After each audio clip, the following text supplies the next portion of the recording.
Olá, estamos aqui para a apresentação do programa Direito na TV, uma iniciativa da Unisul TV em parceria com o curso de Direito. Meu nome é Lester Camargo e sou professor e coordenador do curso de Direito da Unisul, campus de Tubarão.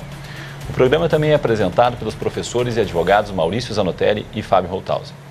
No programa Direito na TV tem como objetivo discutir temas jurídicos relevantes e de interesse da sociedade, fazendo com que a comunidade conheça melhor o funcionamento da justiça, bem como possa exercer de forma plena a sua cidadania.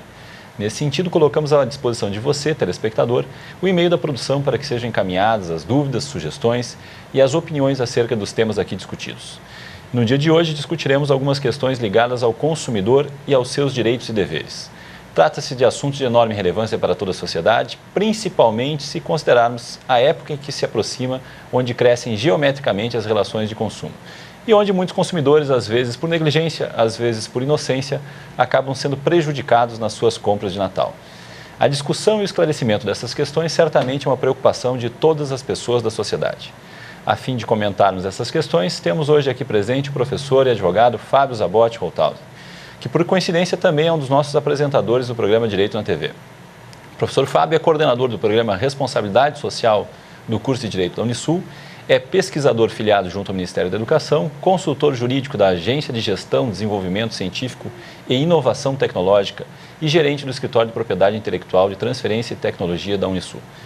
Além disso, o professor é autor de vários artigos acerca do tema consumidor, bem como da obra A Inversão do Ônus da Prova nas Relações de Consumo. Muito obrigado pela sua presença aqui, professor Fábio. Obrigado, professor Lester, obrigado pelo convite, pela oportunidade de estar conversando hoje, né, no outro polo, né, mais a parte técnica, né, do direito. Perfeito, professor. A fim de permitirmos ao nosso telespectador um panorama mais geral acerca do assunto, quando que efetivamente nós temos uma chamada relação de consumo, professor?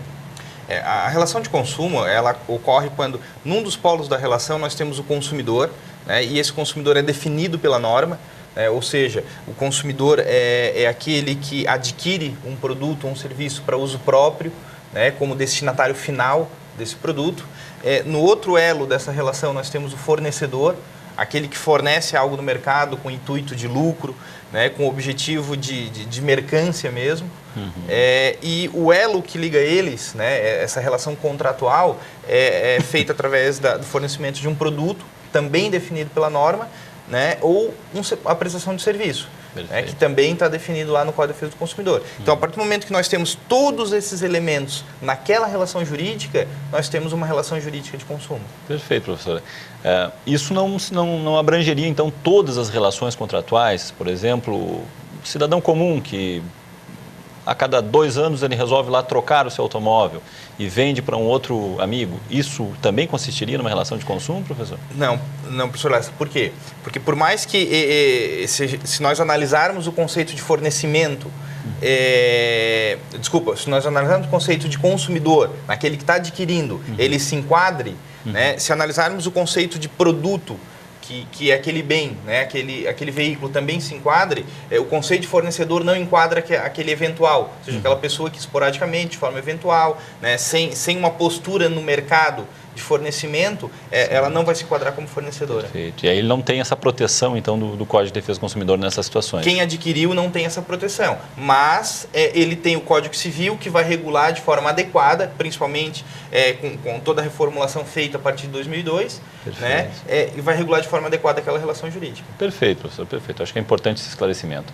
Feita essa explicação, professor, quais os principais cuidados que o consumidor, então, esse submetido ao Código de Defesa do Consumidor, deve ter ao realizar as suas compras agora no final de ano, né, as compras de Natal? O que ele deve cuidar para proteger esses direitos à luz do Código de Defesa do Consumidor, professor? É uma boa situação de nós analisarmos, né, pelo momento que a gente está vivendo. Exato. O momento de final de ano é um momento que exige, o que sujeita as pessoas, né, a comprar presentes para os familiares, né, para os filhos, parentes, etc. E acaba que às vezes a gente não observa de forma adequada validade, prazo de garantia, né, qual é a garantia que aquele produto tem, né, que em relação ao consumidor, não é observado qual é a extensão dessa própria garantia, ou seja, tem uma garantia de 1 ano, mas garante o quê? A peça, é só o manual, é só uma pecinha e não todo o produto. né? Então, são várias observações que acabam que não são feitas, né? A questão de preço, né? Principalmente quando a gente tem a compra parcelada.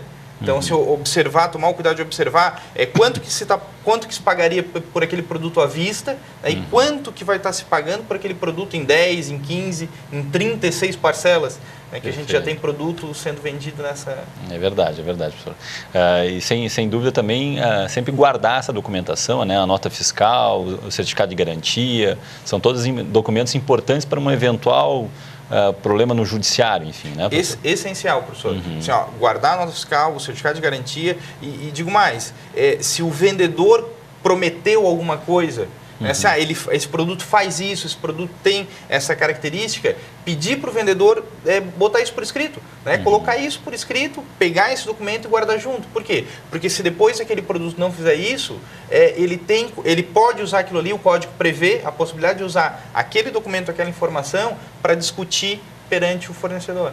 Perfeito, professor, perfeito. Professor, uma terceira pergunta giraria em torno com relação aos prazos, né, professor?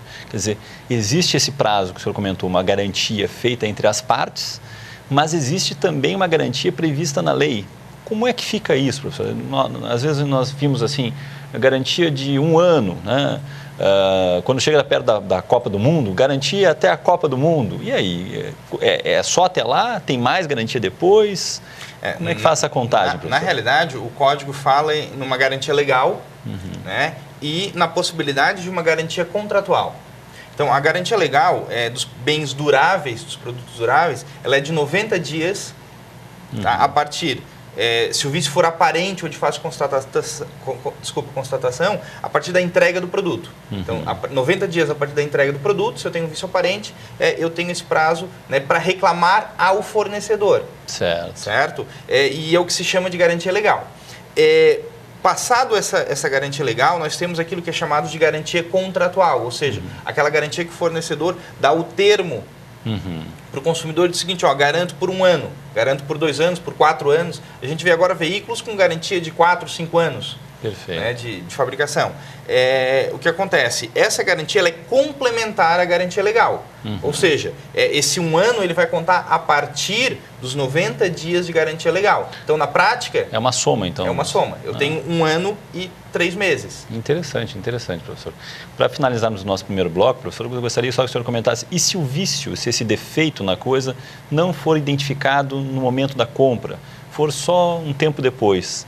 e já tiver decorrido, de repente, esse prazo legal, esse prazo, por exemplo, de 90 dias, professor, existe alguma chance ainda para o consumidor reclamar esse vício? Perfeito. O código ele prevê essa situação. Então, ele fala do vício aparente, né, que tem 90 dias a partir da entrega do produto ou da prestação de serviço, né, do término, e ele chama aquilo que é o vício oculto, ou seja, aquele que não é perceptível num primeiro momento e vai aparecer depois de 2 meses, 3 meses, 4 meses. Com o uso da coisa. Com o uso da coisa. Então, o código fala o seguinte, que o prazo de 90 dias, nesse caso, ele vai se contar a partir da constatação do vício. E não da entrega do produto. Muito importante. Então, assim, daqui a 6 meses aconteceu o problema. Então, eu não vou contar a partir da entrega lá os 90 dias, e sim daquele problema. Perfeito, professor. Faremos agora uma breve pausa e em alguns instantes estaremos de volta. Não saia daí.